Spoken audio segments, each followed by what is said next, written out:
Live from New Delhi, you're watching DD India News Hour, India's voice to the world. I'm Amritpal Singh. Coming up in the next 1 hour, India's dream shattered. Vinesh Phogat disqualified from the Paris Olympics ahead of the gold medal wrestling bout.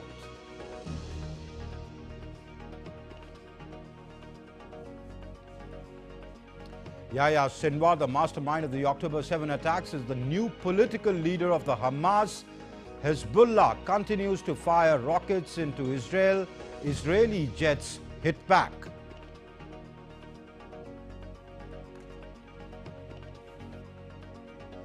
Nobel Peace Prize Prize laureate Mohammad Yunus appointed head of the interim government in Bangladesh.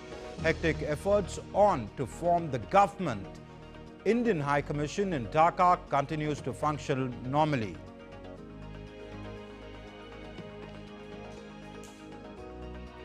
U.S. Vice President and Democratic presidential nominee Kamala Harris bets on Tim Walz as her running mate.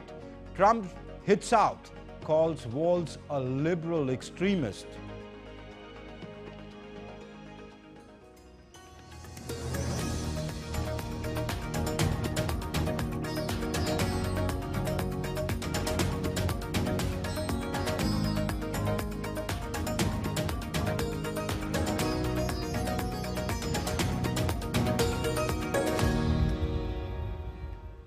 First up, all the updates from the Paris Olympics.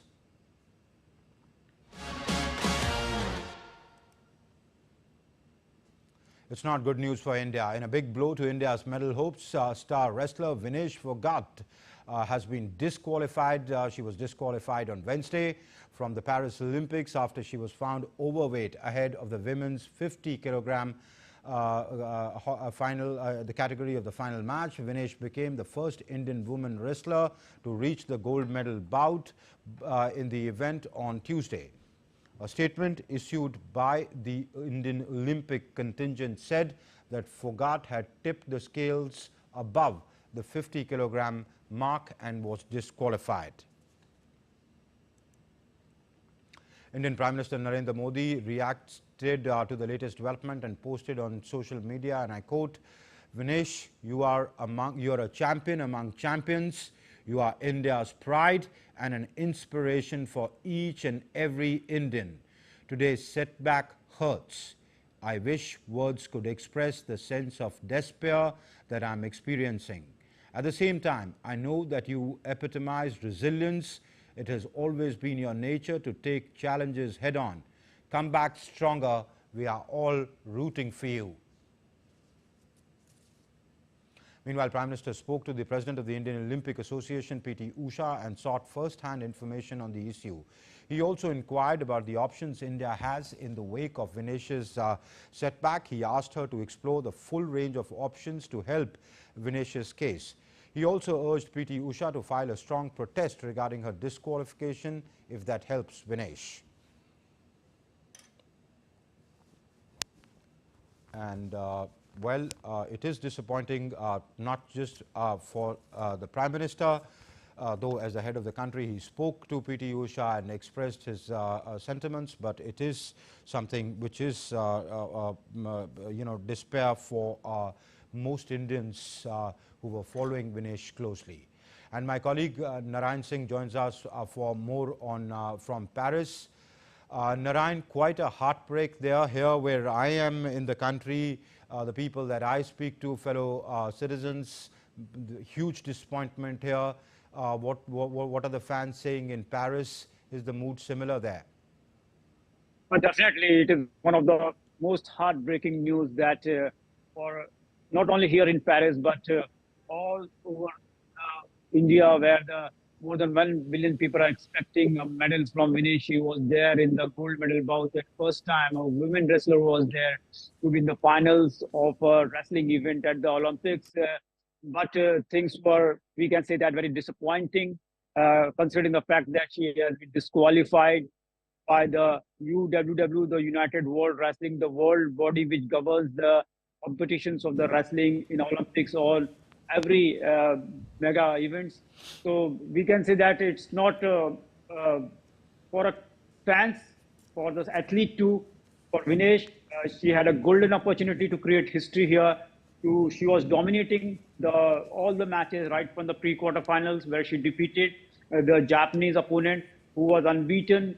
The Japanese opponent had a unbeaten streak of 82 matches. In her 82 international matches, she never faced a defeat, but it was Vinesh Phogat who defeated her and showed that why she has a different class in wrestling. And also that Japanese opponent was 4-time world champion and also the gold medalist in the Tokyo Olympics. And she never gave a point to her opponent in the Tokyo Olympics too. So this shows that this was the win against the Japanese wrestler in the pre-quarterfinal was Vinicius, a big win and a shift in the change in guard in the world wrestling, because defeating her was like a impossible thing and unimaginable thing in the world of wrestling. Vinesh achieved that feat in that match, but after that in the next rounds, in the quarterfinals and semi-final, she continued that form there also and won and booked her berth in the gold medal match, which was to happen today in the evening. But we can say that it is most unfortunate thing that happened. She actually, absolutely, because already. Absolutely, Narayan, but the Prime Minister spoke with PT Usha. He told her file a strong protest regarding her disqualification. Has the Indian Olympics Association filed that protest? Has the Indian Olympic team filed a protest? And generally in such cases, what happens? Definitely, already they have filed a protest to the United World Wrestling Body, and the PT Usha is also talking to the, we can say that the IOC too, because the IOC organizes the games and they can also convey the message to the governing body, United World Wrestling, that whatever happened, but we know that rules are there, that the competition is organized over 2 days.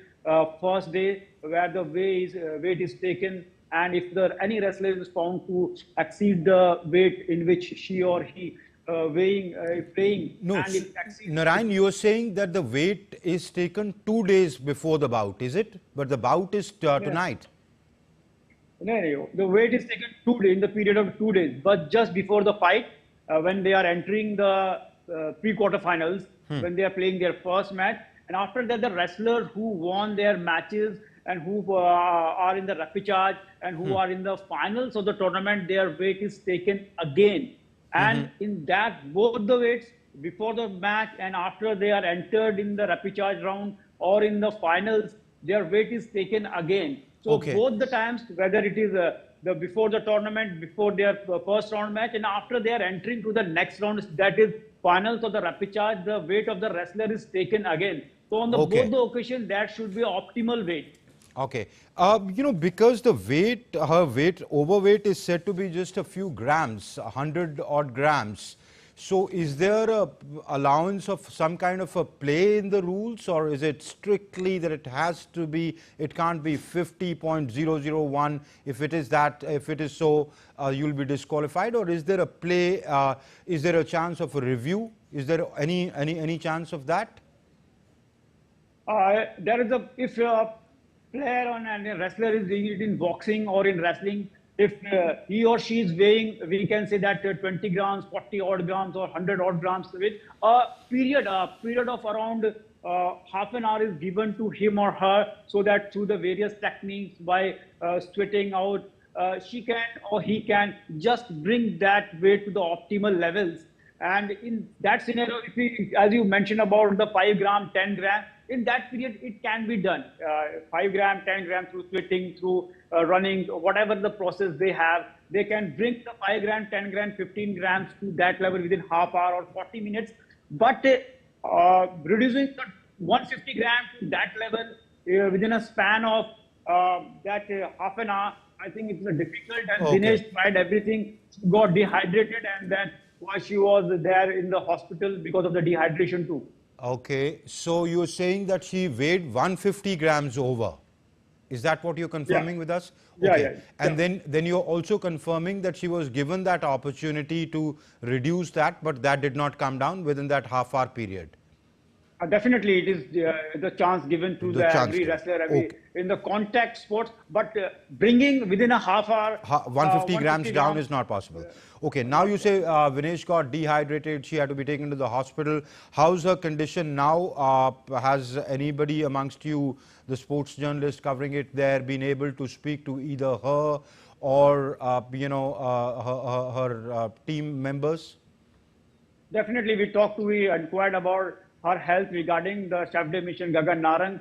He confirmed that now she's stable, and because of the dehydration, hopefully she tried to get to the optimal level of the weight. So there have been the less intake of water. Already we know that she fought 3 tremendous bouts yesterday, and we know that what it takes to any wrestler, any athlete to play 3 continuous bouts, and again just not taking water to be there at the optimal weight level. Definitely, so she got dehydrated, and now she's stable. As we contacted to the chef de mission Gagan Narang, he told us that she is now stable now. Okay, Narayan, I know it's a moment of disappointment for the entire nation. So I don't wish to be rude at this hour, but the question begets that what were her team managers, her support staff team, such a huge contingent of the support staff that we've sent to the Paris Olympics, what were they doing? How come things came to such a pass that wasn't her weight monitored before she went in? Amrit, we have to understand the nitty-gritties of this thing. Actually, Okay. what is her weight category? Actually, she in the past she played in the 53 kg weight category, Right. and we know that. And that weight category is taken by the Antim Pangal, the young wrestler. So there was a trial to happen for the 53 kg weight category, but that didn't happen. So at that time, at that point of time, her weight was around 57 and 58 kg. I'm talking about Vinesh Phogat.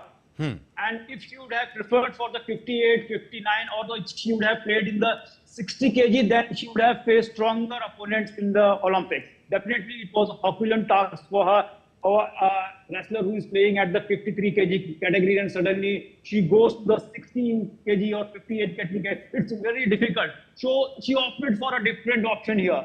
She came to the 50 kg category.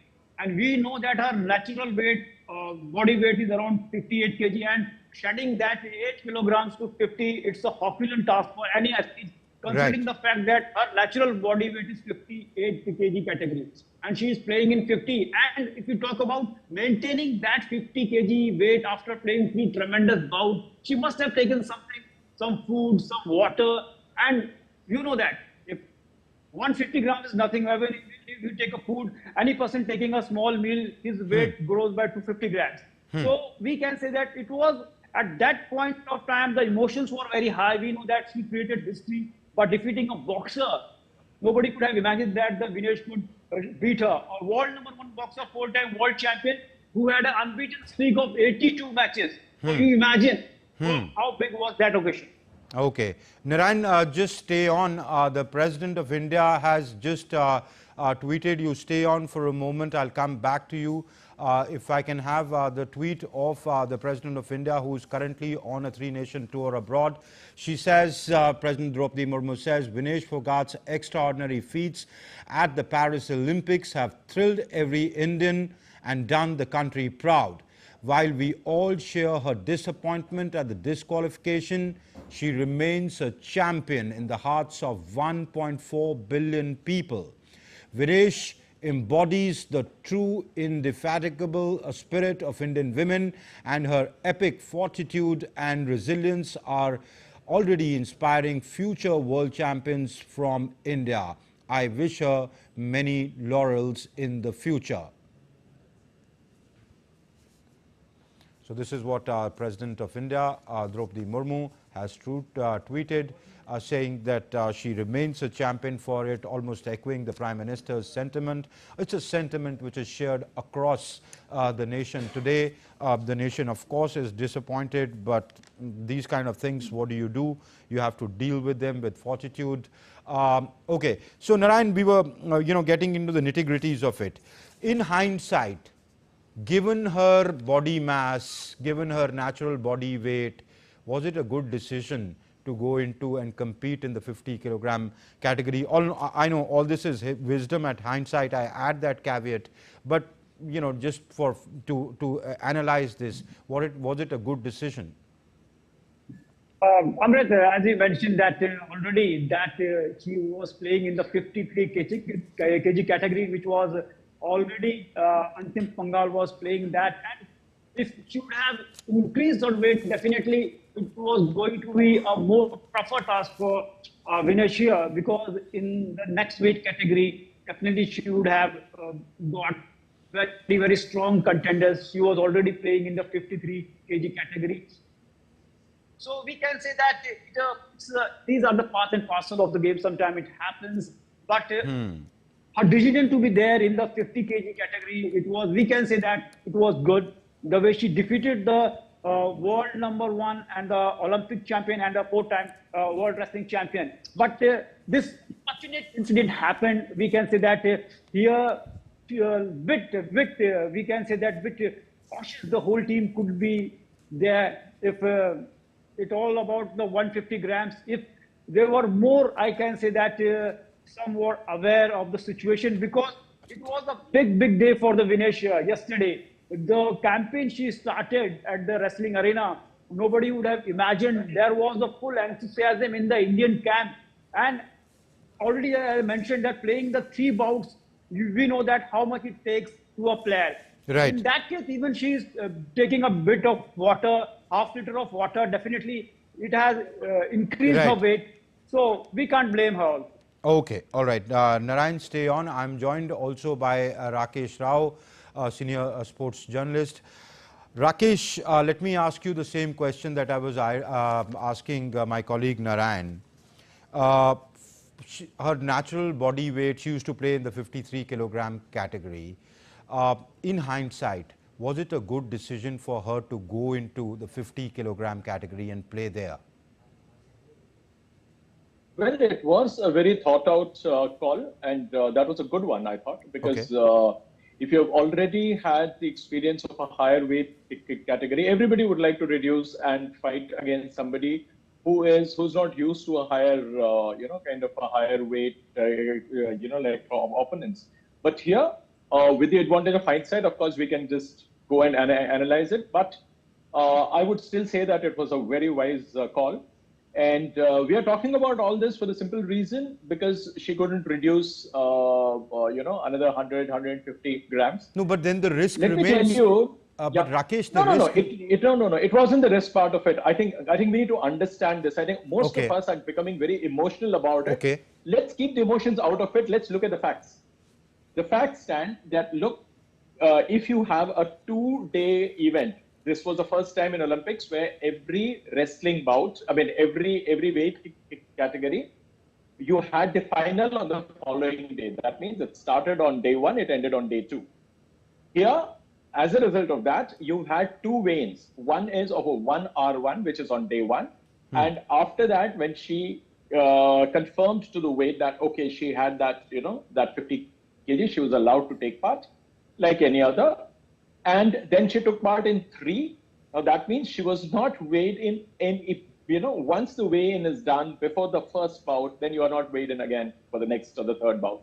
But the following day, there is a 15-minute, weigh-in period. Why I'm mentioning this 1 hour and 15 minutes is on day 1, if you are overweight when you walk in and you're weighed a little more than 50, you're allowed that 1 hour. So you can go to sauna, you can get your hair cut, you can draw some blood out if the need be, but get inside that 50 kg category.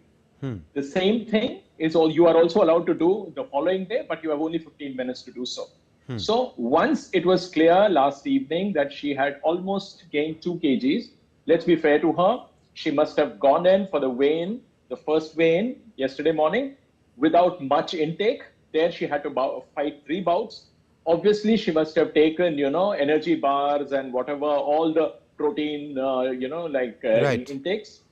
Because you can't take too much of water because that is not advisable. So fluids are out. So you take something solid, and then she had to fight 3 bouts and she fought brilliantly. Now, after the end of the 3rd bout, it was quite clear that she had gained weight. It was found that she had gained around 2 kgs till Okay. last evening. So she went around, she started skipping, she started, she was put into sauna, and then, of course, no water for you again. And right through the night, till this morning, she must have been weighed 50 times. They must have been checking her weight every hour. Okay. She didn't sleep, obviously. Now, she did her bit. Now, this is a normal drill. If you recall, even during the Olympic qualification tournament, she was in danger of missing the last day because she thought she could be overweight. She just about managed to stay within that. Yesterday, her body didn't comply. It didn't quite respond the way she thought it would. And 2 kg, she could reduce 1 kg, 850 grams. She was still found more by 150. Now, Indians were still saying, give us some more time.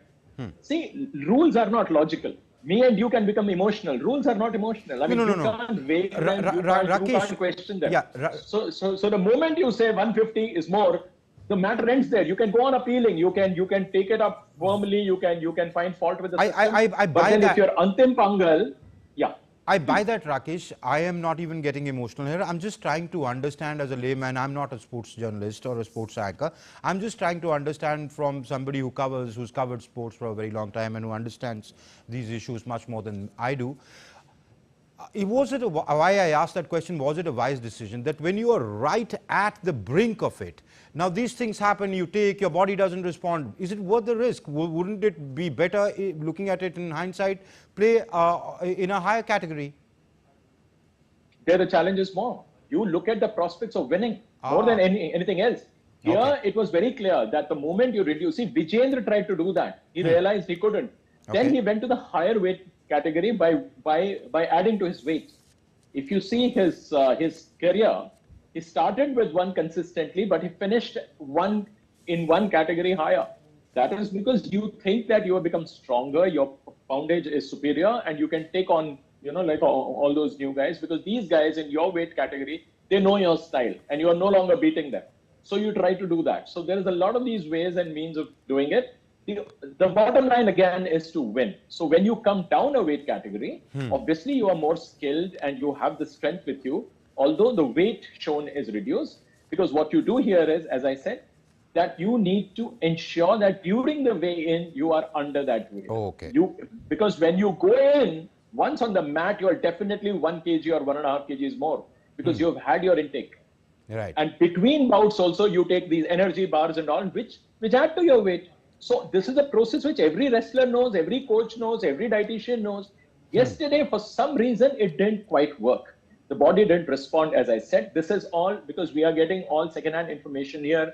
We haven't spoken to the right people there, but the indications are that they were quite confident that they would reduce. They did have a kind of a apprehension whether they would be able to do it or not, but I think they must have given it all. From the last bout yesterday till weigh-in, Indians must have done everything within their reach, because sometimes you even draw blood to make sure that even that 100 grams, 150 grams is taken care of. But in this case, they must have tried everything. That's why she had to be hospitalized, maybe because she's so badly dehydrated. And more than the physical part of it is the mental agony which she has to suffer, and she has to live with it. It's not easy. So spare a thought for the girl. Because if we are feeling so devastated, we are also distraught. Just spare a thought for the girl. I mean, she must have been, Absolutely, absolutely. I mean, One can is a very small completely word. imagine what she would be going through. And this is what both the Prime Minister and the President in their tweets have said. You still remain a champion in our hearts. For the 1.4 billion of us, you remain a champion. These things happen. Rakesh Rao, many thanks for joining us on the show. That's all the time we have for. Thank you very much. And moving on now, updates related to Israel-Hamas. Hamas has chosen Yahya Sinwar, its top official in Gaza Strip, as the new leader of the political bureau. The selection of Sinwar shows Ismail Haniyeh's assassination in Tehran on July 31st has been long viewed by Israeli officials as a strategist with a keen understanding of their society. He has been Hamas's leader in Gaza since 2017, believed as the mastermind of the October 7 attacks. Sinwar never made a public appearance since, but directed military operations along with other commanders. Israel's chief military spokesman, Rear Admiral Daniel Hagari, has said that Israel would continue to pursue him. Also known as Said Muhsin. And DD India's Sarah Coates. Sarah Coates joins us with more from Tel Aviv.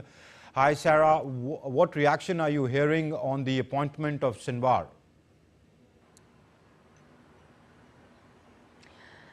Well, Hezbollah has actually just released a statement congratulating Yahya Sinwar on this appointment, but he is being slammed here in Israel by the Foreign Minister, Israel Katz. He posted on X shortly after this was announced. He said, the appointment is another reason to bring about his quick elimination and erasing the memory of this organisation from the face of the earth. Now, the 61-year-old is really seen as Israel's most wanted man. He's often referred to as a dead man walking. Now, it's very unclear as to the whereabouts of Yahya Sinwar, whether he's actually underground in these tunnels, this deep labyrinth of tunnels that run right underneath Gaza, or potentially whether he managed to escape and he may potentially be in, say, Egypt or even Qatar. So certainly a lot of controversy around this appointment, and certainly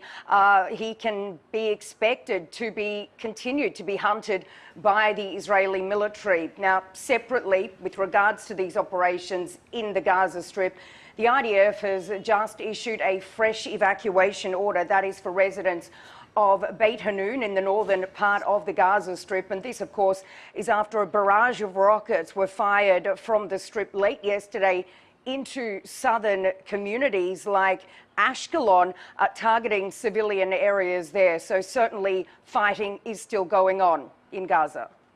Okay.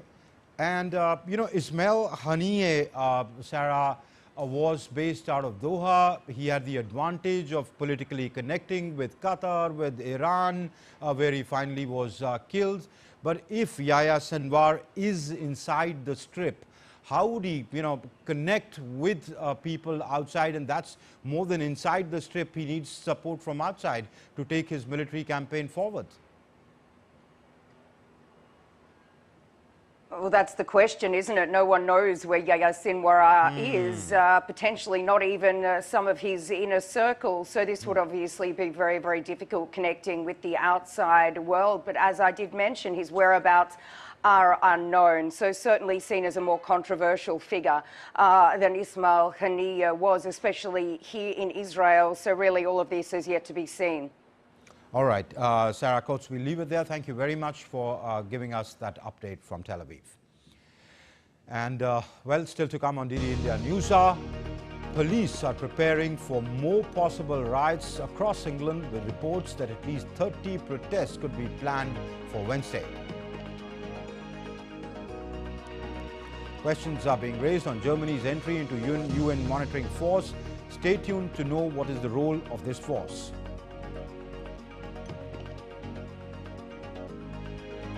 And in Nepal, landslides after monsoon havoc killed 7 in Baglung region.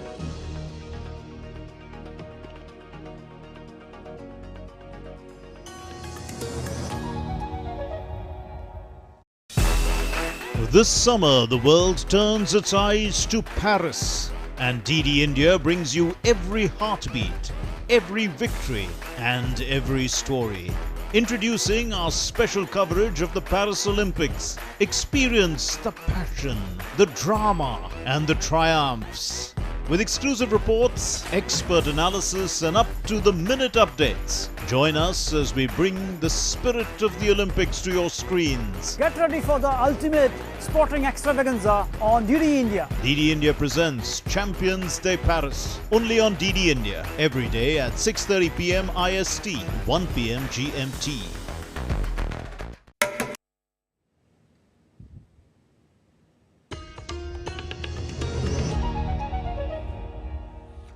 You're watching DD India News Hour. I'm Amritpal Singh.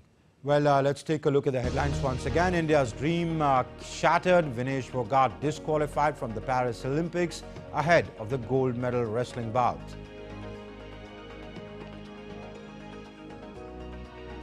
Yahya Sinwar, the mastermind of the October 7 attacks, is the new political leader of Hamas. Hezbollah continues to fire rockets into Israel. Israeli jets hit back.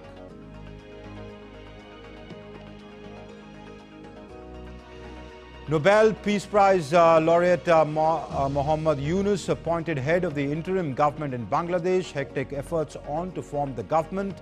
Indian High Commission in Dhaka continues to function normally.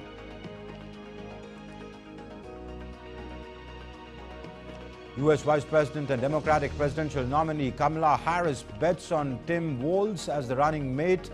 Trump hits out, calls Walz as liberal extremist.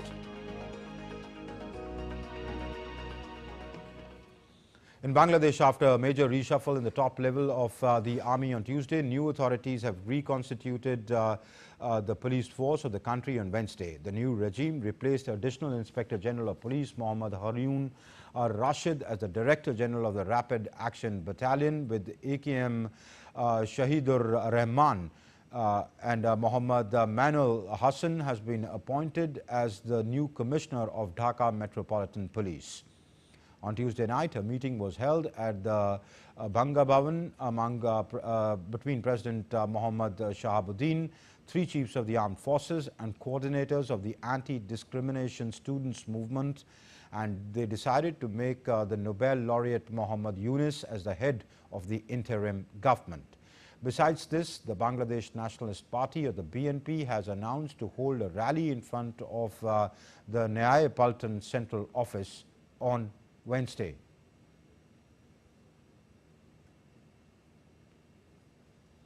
India's Ministry of External Affairs sources have claimed that have said that High Commission in Dhaka is functional. The Indian High Commission in Dhaka is functional amidst the unrest in neighboring Bangladesh.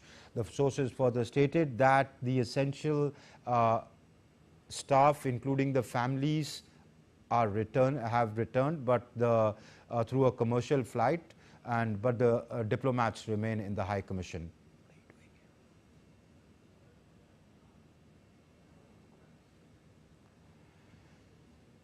And my colleague Prasanjit Bakshi now joins us from Kolkata. Prasanjit, first of all, what are you hearing on the situation on the ground in Dhaka? Have the crowds gone back?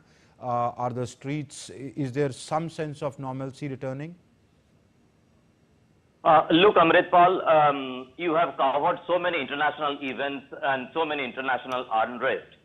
But I'm really afraid to say that anarchy, Dhaka may be clean and clear. If you go by the footages of the agencies, we will find that type of a normalcy is back in Dhaka. But if I say about Bangladesh, anarchy is prevailing. And most crucial thing is that level of cruelty we are observing for the last 2-3 days. We tried to avoid to make any sort of editorialized comment, as you know, for obvious reasons. But the way the level of cruelty is slowly coming out through different videos, through different still photographs, through different social media posts, and the situation of the rival political parties, of the so-called rival religious faith within the Islam, and the minorities.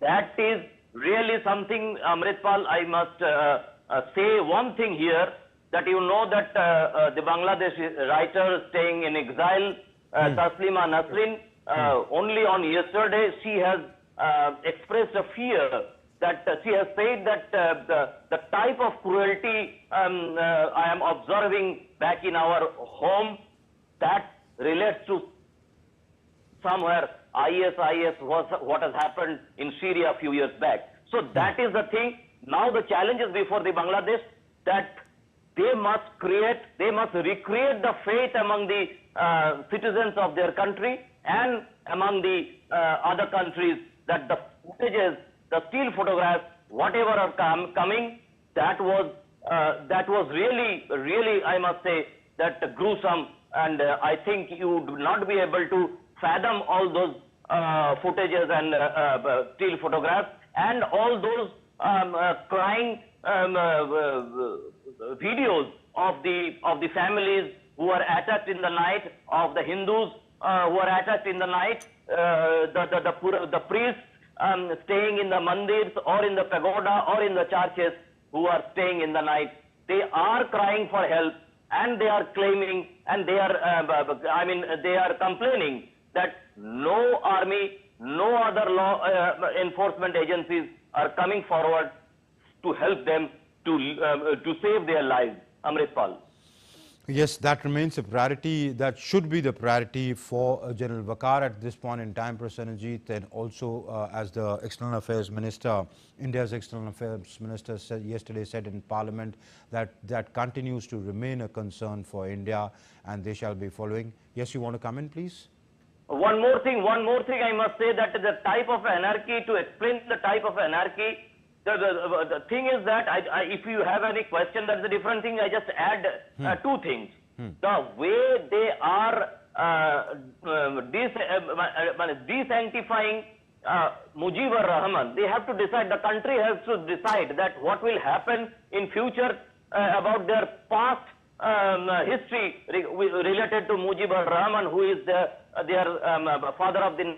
He's Bangabandhu, yes. His photograph is... and the second is the way they are,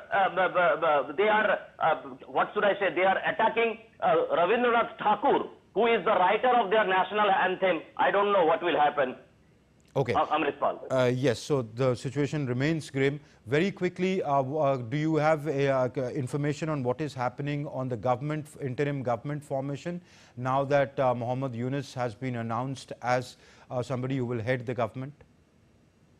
Look, Dr. Yunus is in France, as you know, that he is supposed to come back on Thursday, that is tomorrow. And but the point is that who will be representing for the other departments, that tussle, that push-pull is still on, because you know that it is going to happen anti-Awami League government. I am not going in detail that what would be the impact in the international level. But still there are crores of people who are in favor of Awami League. That political force has not wiped out by killing only some hundreds of their supporters.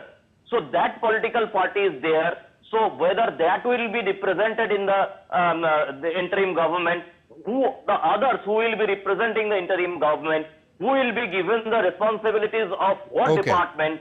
So entire thing is, but only one thing is settled down, that is Mohammed Yunus would head the interim government, and he will be coming on Thursday. All right. Prasanajit Bakshi, many thanks for joining us for the moment. Thank you. And let's move to the United Kingdom, where following weeks of widespread anti-immigration protests in England and Northern Ireland, the UK Prime Minister Keir Starmer vowed swift action in apprehending those responsible. After convening his second emergency coordination meeting with police chiefs on Tuesday, Starmer said that he's now expecting substantive sentencing of rioters within days. So far, authorities have made over 400 arrests and filed charges against more than 100 people in relation to the recent riots. Over 400 people now have been arrested, 100 have been charged, some in relation to online activity, and a number of them are already in court. And I'm now expecting substantive sentencing before the end of this week. That should send a very powerful message to anybody involved, either directly or online, that you are likely to be dealt with within a week, and that nobody should be involving themselves in this disorder. And my colleague Ollie Barrett joins us for more on this from London. Hi Ollie, good to see you. Prime Minister Starmer, chaired another emergency Cobra meeting, even as the police prepare for more far-right riots. There are about 30 demonstrations planned for today itself. One, could you tell us what transpired at the meeting? And second, what strategy is the police putting in place to quell the rioting? Yeah, well, one of the big outcomes of the meeting was hearing from Keir Starmer that he believes that he can reassure people in communities up and down the country that they will be safe, that the government can get a grip on some of the disorder we've been seeing in recent days. It was also another opportunity to talk to police chiefs about preparations for Wednesday. As you say, there are around 30 locations nationwide which have been listed online in various different forums as potential targets for either gatherings or demonstrations or even attacks from far-right rioters today. Police aren't entirely clear about what exactly will transpire, whether all of those or any of those locations will actually be targeted in the end, but those are some of the places that they will be looking at trying to secure with manpower as best they can. Some of those locations that have been listed online by far-right activists as potential targets include things like immigration centres, asylum centres, immigration legal centres as well. Police insist they have the resources to deal with whatever unfolds today, but they are also on alert and prepared for a potentially difficult day. All right, Ollie, we leave it there. We hope the situation is brought under control soon. Many thanks for joining us, Ollie Barrett from London. And the stunning transformation of the 2024 presidential race of the United States reached new heights when Vice President Kamala Harris unveiled her running mate, Tim Walz, after a sequence of events. The joint appearance of Harris and Walz kicked off a multi-day tour of the battleground states aimed at introducing Walz to the national stage. Here's a report. U.S. Vice President Kamala Harris and her running mate, Minnesota Governor Tim Walz, made their first public appearance together at a rally in Philadelphia on Tuesday. Since the day that I announced my candidacy, Harris devoted much of her speech introducing Walz to the audience. The day that I announced my candidacy, I set out to find a partner who can help build this brighter future. A leader who will help unite our nation and move us forward. A fighter for the middle class. A patriot who believes, as I do, in the extraordinary promise of America. A promise of freedom, opportunity, and justice, not just for some, but for all. So, Pennsylvania, I'm here today because I found such a leader. Tim Walz revved up the crowd for the rigorous campaign to come ahead. He hit the ground running as he went after Trump and his running mate, J.D. Vance. I got to tell you, I can't wait to debate the guy.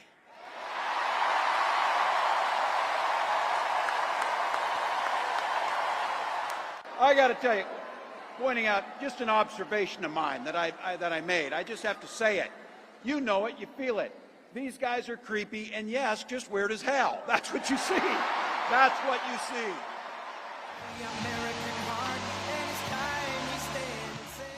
The Trump campaign too didn't waste time launching a counterattack, labeling Walz as a far-left liberal. Vance said Walz was on the far left of the Democratic Party and chosen because Harris was a radical herself. Obviously, the big news of the day is that Tim Walz has been nominated as the VP, or is now the presumptive nominee, I should say, for Kamala Harris. My view on it is it just highlights how radical Kamala Harris is. This is a person who listened to the Hamas wing of her own party and selecting a nominee. This is a guy who's proposed shipping more manufacturing jobs to China, who wants to make the American people more reliant on garbage energy instead of good American energy, and has proposed defunding the police just as Kamala Harris does. Walz grew up in a small town in Nebraska. He was a teacher, coach, and union member at a high school before entering politics. He successfully ran for governor in 2018 and was re-elected in 2022. Walz is sync with Kamala on key issues like same-sex marriage and abortion rights. Harris and Walz will spend the next 5 days touring critical battleground states, including Wisconsin, Michigan, Arizona, and Nevada. Wow. Bureau Report, DD India. North Korea has criticized German entry into the US-led UN border monitoring force on the Korean peninsula. The North Korean ministry said that Germany's entry into the UNC will inevitably aggravate the military and political situation on the Korean peninsula and the rest of the region. It added that Germany would be wholly responsible for the consequences, along with accusing Washington of creating an Asian version of the NATO. Germany, who's a close ally of the US, on Friday became the latest member of the United Nations Command, a group that helps police and heavily fortified border, that helps the group police the highly fortified border between North and South Korea, and has committed to defend the South in the event of a war. Floods and landslides triggered by heavy rains wreaked chaos across Nepal. Landslides killed 7 in Baglung region, while 4 were rescued alive. Baglung, a hill district in the Gandki province, is the hardest hit by monsoon turmoil. 8 people, including 6 children, perished in landslides at wards 9 and 10 of the Badigarh rural municipality on Tuesday morning. Floods and landslides have also disrupted various highways and road sections. The vehicular movement was obstructed in Khotang section of the Sagarmatha highway as flood-damaged roads in Ward 11 of Halisi, Tuwachung municipality. And still to come up on DD India News Hour, India hosts its first multinational air exercise, Tarang Shakti 2024. India celebrates handloom weavers of the country and their contributions to rich tapestry of Indian culture and economy. And Elon Musk's social media platform X sues brands and trade groups alleging unlawful conspiracy to boycott the site.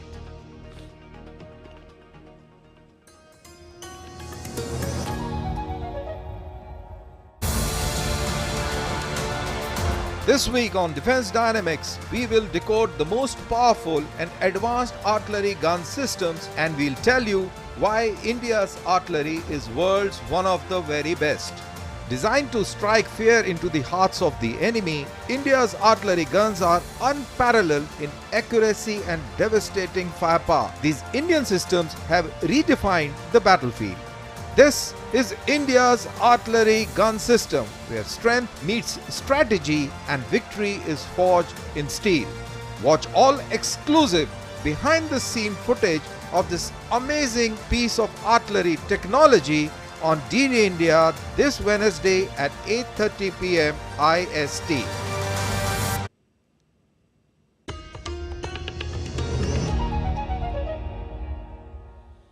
You're watching DD India News Hour. I'm Amritpal Singh.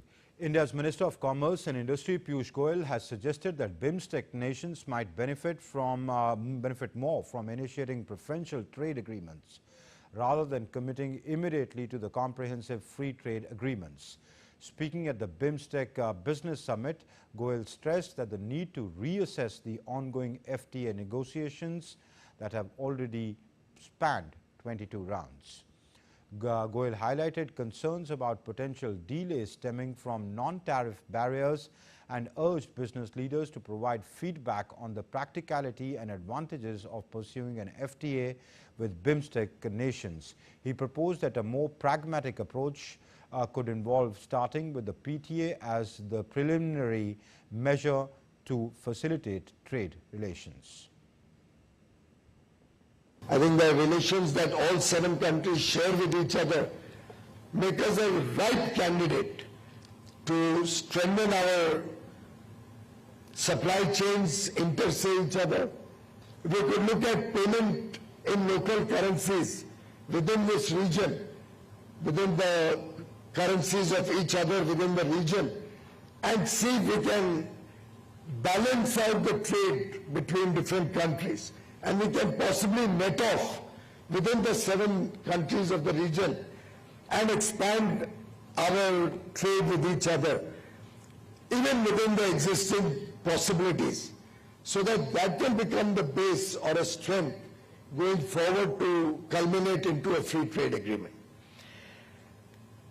India is hosting its first multinational air exercise Tarang Shakti 2024 from the 6th of August in Sulur in Tamil Nadu. Nearly 30 countries are participating in the exercise, with 10 countries joining with their fighter aircraft. The exercise is being held in two phases. In the first phase, the Air Force of Germany, France and Spain and the United Kingdom reached India to participate in the exercise with the Indian Air Force.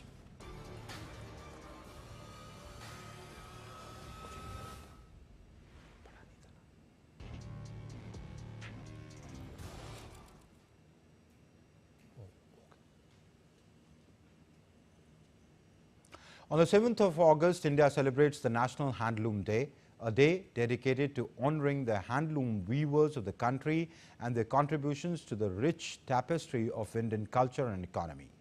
This day not only celebrates the vibrant heritage of Indian textiles, but also aims to promote and support weavers and artisans who've kept these traditional crafts alive for generations. Here's a report by DD India's correspondent Kriti Vadera. National Handloom Day is celebrated every year on August 7th, marking the launch of the Swadeshi movement in 1905. The day serves as a reminder of the importance of indigenous craftsmanship and the need to support the artisans who create these unique hand-woven products. This day aims to bridge the gap by promoting the handloom sector and encouraging consumers to choose hand-woven products. The day also honored the handloom workers of the country to provide motivation and sense of pride to the handloom industry by appreciating their contribution to the cultural, traditional and economic landscape of the country. Handloom weaving is not just a profession for us, it's a way of life. Each piece we create is a part of our heritage, and we take pride in keeping these traditions alive. Handloom sector is key to women empowerment. Over 70% of handloom weavers and allied workers are women. From traditional saris to modern home decor items, the handloom industry offers a wide range of products that reflect India's artistic heritage. Young entrepreneurs are increasingly advocating for the country's local artisans through their innovative startups. The Indian handloom textile is a testament to the cultural diversity and our rich heritage. By incorporating this craftsmanship into our modern fashion, we are uplifting the lives of thousands of artisans and also promoting our rich heritage to the global level. We wanted to create a platform where we can be vocal about our local products and also uplift the life of Indian artisans. We are very proud of our Indian heritage because they are the important piece of our history and culture. We not only want to promote the Indian heritage in Indian subcontinents, but want to take it globally. The theme of National Handloom Day 2024 is Weaving Sustainable Futures. This theme underscores the importance of sustainable fashion and eco-friendly choices.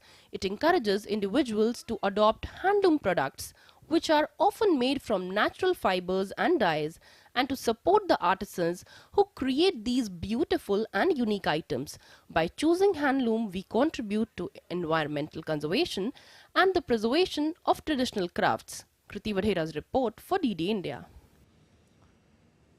And sharing a video on X, India's Prime Minister Narendra Modi extended his greetings on the National Handloom Day.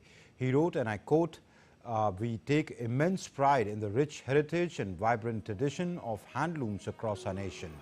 We also cherish the efforts of our artisans and reiterate our commitment to be vocal for local."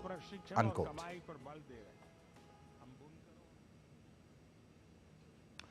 And the White House has reiterated its stance on the resilience of the U.S. economy despite experiencing some volatility. White House spokeswoman Karine Jean-Pierre assured that the economic team will keep a close watch on market developments to ensure stability. Jean-Pierre highlighted the administration's confidence despite acknowledging some fluctuations in the market. Elon Musk's social media platform X has taken legal action against a global advertising alliance and prominent companies, alleging an unlawful conspiracy to boycott the site. The litigation claims that the advertisers collectively withheld billions in advertising revenue from X through a World Federation of Advertisers initiative called the Global Alliance for Responsible Media. The lawsuit alleges that the group has misused its influence over marketers and advertising agencies to unfairly discriminate against the X Corp, resulting in an advertising boycott against the company.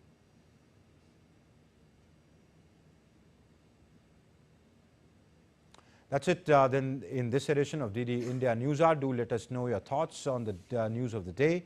For those on the go, you can you can get the latest news and updates by across the world by logging on to DD India's mobile app. The app is available on both Android and iOS platforms. Scan the QR code on your screens and download. We'll be back with more news as it breaks here on DD India. I'm Amritpal Singh, and for my entire team here in Delhi, thanks for watching DD India News Hour.